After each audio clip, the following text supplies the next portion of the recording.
Pilate then took Jesus and scourged him. And the soldiers twisted together a crown of thorns and put it on his head, and put a purple robe on him. And they began to come up to him and say, "Hail, King of the Jews!" And to give him slaps in the face, Pilate came out again and said to them, "Behold, I am bringing him out to you, so that you may know that I find no guilt in him." Jesus then came out wearing the crown of thorns and the purple robe. Pilate said to them, "Behold the man." So when the chief priest and the officers saw him, they cried out, saying, "Crucify! Crucify!" Pilate said to them, "Take him yourselves and crucify him, for I find no guilt in him." The Jews answered him, "We have a law, and by that law he ought to die because he made himself out to be the Son of God."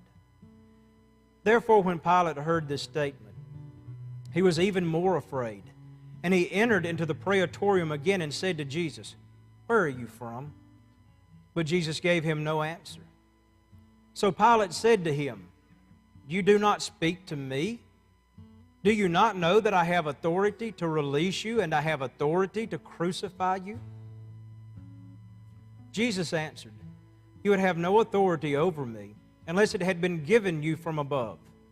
For this reason, he who delivered me to you has the greater sin." As a result of this, Pilate made efforts to release him, but the Jews cried out, saying, "If you release this man, you are no friend of Caesar. Everyone who makes himself out to be a king opposes Caesar." Therefore, when Pilate heard these words, he brought Jesus out and sat down on the judgment seat at a place called the Pavement, but in Hebrew, Gabbatha. Now it was the day of preparation for the Passover. It was about the 6th hour. And he said to the Jews, "Behold your king." So they cried out, "Away with him! Away with him! Crucify him!" Pilate said to them, "Shall I crucify your king?"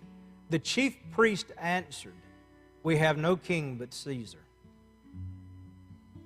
So he then handed him over to them to be crucified. They took Jesus, therefore, and he went out, bearing his own cross to the place called the Place of a Skull, which is called in Hebrew Golgotha. There they crucified him, and with him 2 other men, one on either side, and Jesus in between. Pilate also wrote an inscription and put it on the cross. It was written, "Jesus the Nazarene, the King of the Jews." Therefore many of the Jews read this inscription, for the place where Jesus was crucified was near the city. And it was written in Hebrew, Latin, and in Greek. So the chief priests of the Jews were saying to Pilate, "Do not write, 'the King of the Jews,' but that he said, 'I am King of the Jews.'" Pilate answered, "What I have written, I have written." Then the soldiers, when they had crucified Jesus, took his outer garments and made 4 parts, a part to every soldier, and also the tunic. Now the tunic was seamless, woven in one piece. So they said to one another, "Let us not tear it, but cast lots for it, to decide whose it shall be." This was to fulfill the Scripture, "They divided my outer garments among them, and for my clothing they cast lots." Therefore the soldier did these things. But standing by the cross of Jesus were his mother, and his mother's sister, Mary, the wife of Clopas, and Mary Magdalene.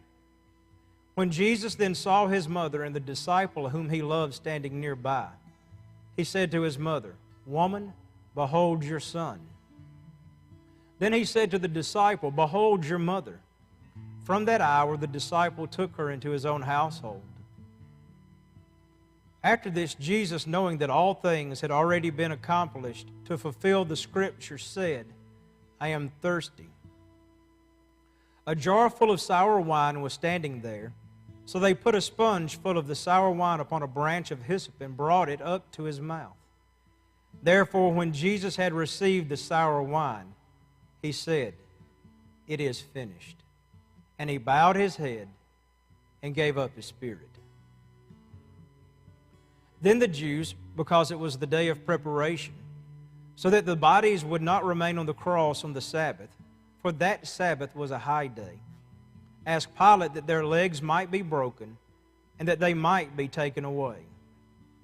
So the soldiers came and broke the legs of the first man and of the other who was crucified with him. But coming to Jesus, when they saw that he was already dead, they did not break his legs. But one of the soldiers pierced his side with a spear, and immediately blood and water came out. And he who has seen has testified, and his testimony is true. And he knows that he is telling the truth, so that you also may believe. For these things came to pass to fulfill the Scripture, not a bone of him shall be broken. And again another Scripture says, they shall look on him whom they pierced. After these things, Joseph of Arimathea, being a disciple of Jesus, but a secret one for fear of the Jews, asked Pilate that he might take away the body of Jesus. And Pilate granted permission. So he came and took away his body. Nicodemus, who had first come to him by night, also came, bringing a mixture of myrrh and aloes, about 100 pounds weight.